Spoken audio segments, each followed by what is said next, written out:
You guys had so many 3 and outs, and you guys stuffed their run pretty well in the second half. Well, we were disappointed that we didn't play the run better. We had enough people in there that we should have played it better.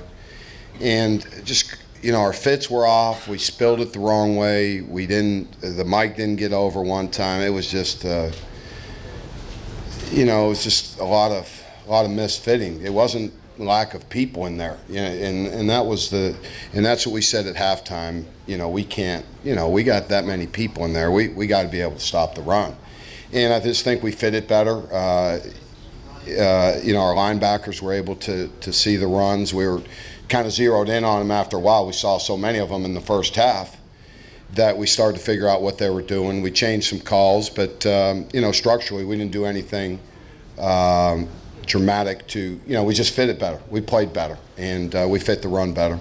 I feel first half it seemed like you were dialing up some blitzes that worked in key times, but the second half you guys just seemed to play good. I mean, you didn't really have to dial things up like it. No, we played a lot of straight stuff and didn't do anything. Like I said, it wasn't anything dramatically different from one half. You guys played on defense. Gino Lewis. Yeah, we played good. I thought in halves we've played well before, but I thought Oklahoma State was a much better team than they were a year ago, and I thought their line played pretty well to create those seams. But we just played better. We just executed. Even there were some plays that we should have made, we just didn't. I don't know why, but we'll look at it. But just really proud of this group, to endure what we've had to endure all year. For everybody to tell you everything we're not, but we are Big 12 champs again. So, that's for all the, naysayers or whatnot. This was a challenging year for a lot of different reasons that people will never understand. But, our kids, I couldn't be more proud of them to overcome all of that and do it in the fashion they did. So, all the credit goes to them. Celebrated a lot of conference championships here. What was that like out there celebrating one on your own field? I don't know if it could have felt any better. For us to overcome so many things we've had to overcome that the normal person wouldn't understand. You know what I mean? And everybody, just constantly berate you and belittle you is hard. And our players, you know what? They didn't say anything. They just kept, they just stayed with it. And we know we're capable of playing better. This has been like I said, very challenging year. But, I just think it makes it feel that much sweeter, to have that kind of vindication on your home field against our rivals and to outplay them, in a lot of ways. That's what it's all about. We took the challenge. I challenged them at halftime, and they responded. And to me, that's what's I really feel good for those guys. What do you say? Just we don't want them to come in here and take our trophy. You know what I mean? That's pretty simple. You can't, you can't let a team, your rival, come down here and I just didn't like it. I thought they were out physical on us at the point of attack. I thought they were, out executing us in the run game. And, we knew we were going to have to stop the run if we wanted to win the game. That's uncomfortable when people can run the ball on you like that. It's not a good feeling. And, really excited that we were able to, regroup and finish the game better than we have, throughout the course of the year. And against a team like that, another top 10 team gives you, makes you feel good without question.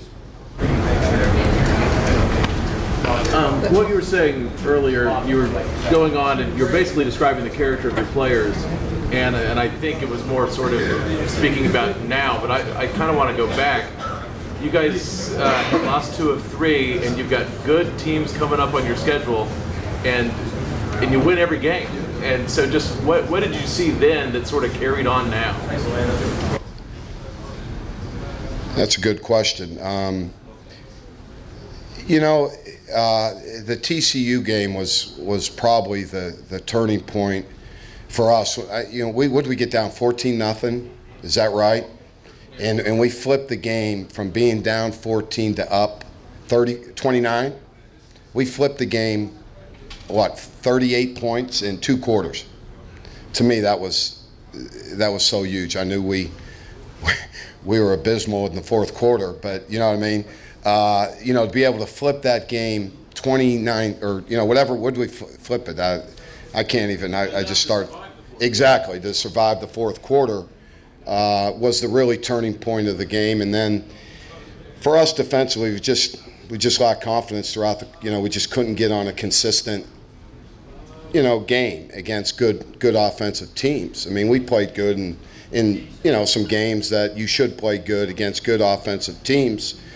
We just weren't able to sustain good defense by our standards and by anybody's, and that's what really I think hurt us, and for a lot of reasons though. I mean, our inexperience, our youth, playing 4 freshmen, that many snaps, losing all our depth on the D line, losing our will linebacker. There's playing. That's just, I can't explain that. It's hard. It's hard to coach that way where you're always worried about, does he understand this? Does he understand this? Is he going to be able to execute that? And those are challenges, and we're still got a long way to go.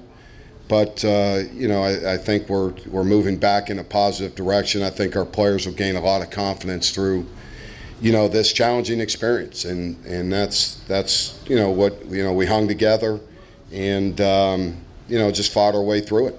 Did you realize at some point you had an advantage in the passing game when some of Mason's passes were going high or hitting the ground? I couldn't figure that out. He had a couple open guys he missed. Baker threw the ball amazing. So I don't know. You'd have to ask him, whether his grip wasn't what it needed to be or the ball was sailing. I thought we got some pressure on him. I thought Obo was fantastic again today. He's just constant pressure. He's the one guy that we needed to be a playmaker today to get us in a position that we were able to win. And I thought Obo was just, he played, a terrific game, got the 2 sacks, and then knocks the quarterback down on the 4th down. So just really proud of him and Jordan Evans again was, had another pick, could have maybe went, but guys have really, hung in there and started to play better football here. It might have been hard to talk about. It was hard to ask because this defense was never a finished product until this game, but when you go through all the stuff you went through this year, players only meeting, it seemed like Mekhi was becoming the answer. He gets hurt. Just the improvement that you made to this point.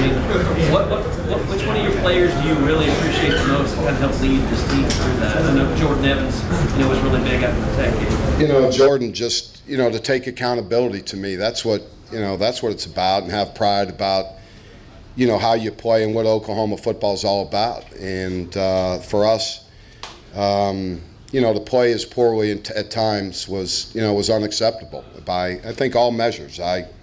I've certainly said that, and sometimes you got to self-reflect, see why it's happening, and why we're not able to sustain a consistent attitude of playing. And our guys, it's gotten better. I think you have to hit bottom, and then you work your way back up. And certainly there was I don't think there could be a much worse bottom than Texas Tech, but our guys have stayed resilient and fought their way, and their young guys have gotten better. And Caleb Kelly, you just see guys starting to. You have to learn to make plays. It's hard. You can't just expect a guy. They have to go through growing experiences and to see things. And some of our younger players are starting to get into those.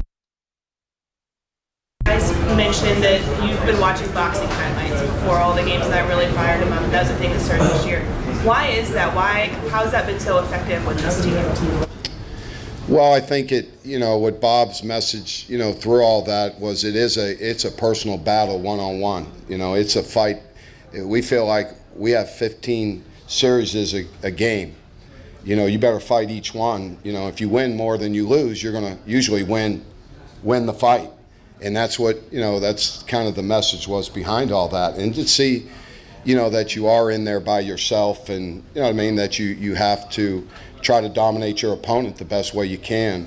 And, our players really, they loved looking at some of those, old, and see the toughness and the attitude of those guys when you're in there with another guy that's trying to kill you, So they took that, personal, and we needed to dig down deep and figure out what we're going to do. And players, I think it hit home with them. When did you guys start watching those this season? That's, again, Brooke, I'm not sure.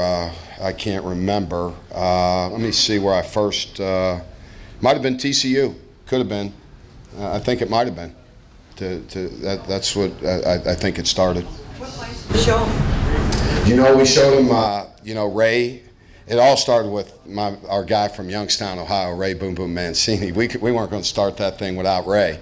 And Ray's, the story and it's a tragic story. And that's what was so hard about it, because you saw that kid in there, those two guys fighting like that. It was just, our guys were like enthralled by it, like to see two guys somebody was literally lost their lives in a fight like that. And, that was hard, but to see those two warriors fight like that was something I think it really registered.